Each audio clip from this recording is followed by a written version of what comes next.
We respond quickly to what we are asked to do. And if it becomes something long-term, great. If it's not, that's fine too. We're in the moment.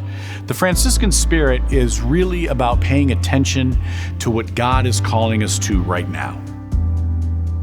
When I left in 1976, there was no bread line. But when I returned once again in 1982, I was just taken aback to see this bread line, minimum of 150 people. But within 2 or 3 months, I realized I think we needed to give more than just a sandwich and a cup of coffee. So they sought a place where people would be welcome, a place where people were glad to see you when you walked in the door and not shunned and told to move along. And in October of 1982, we put down the down payment of $125,000 for the building on Boylston Street, the present site of St. Francis House. Father Louis is probably one of the most humble and joyful human beings I've met. He doesn't take credit for being the founder of St. Francis House. He's always very careful to make sure that I understand that there were the friars, the brothers, the faith community, everybody coming together to right this wrong. I mean, people rallied around him to start this thing, and all kinds of people really came to his aid to get things going. I can recall months earlier that someone who had come to the shrine said, "Father Louis, I want to tell you something. When I die, I'm going to leave some money in my will for the breadline." I finally had enough guts to call him. His name was Mike. I said, "Mike, I'm in a little bind. I remember that you said you were going to give X number of dollars to the breadline when you die. But Michael, we can't wait until you die. We need it like tomorrow." The next day, he was there with a check of $25,000.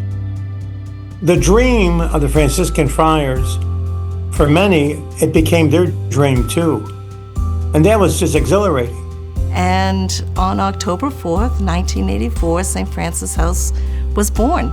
We have staff in common that work, in direct service to the men and women that come to St. Francis House, and in particular, the women that come to St. Francis House and come to the women's clinic here at St. Anthony's. We have a commonality there. The two things that we're really well known for that have been for decades are Mass and Confessions.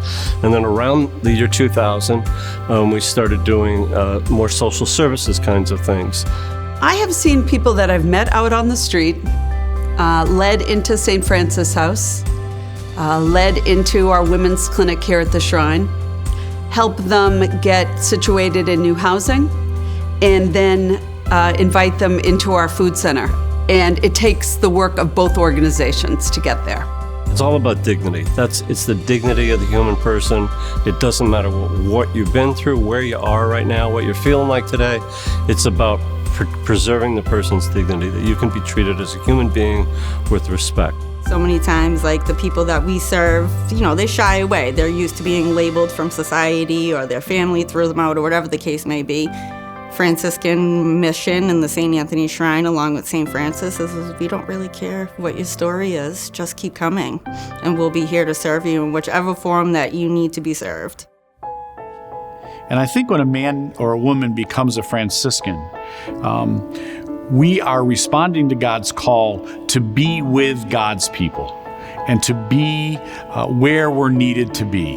We're combining our efforts and our love and our attention to the clients that we work with on the street and in the shelter and in the clinic and in the food pantry to reach a collective goal of a much better life.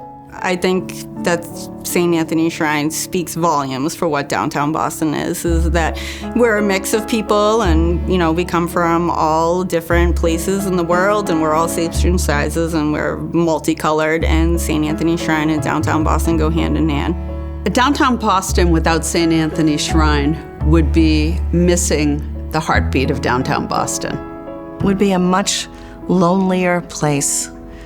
The community is central to everything, all the work of the Shrine. without it, Boston would lose a little piece of its heart. I really do believe that.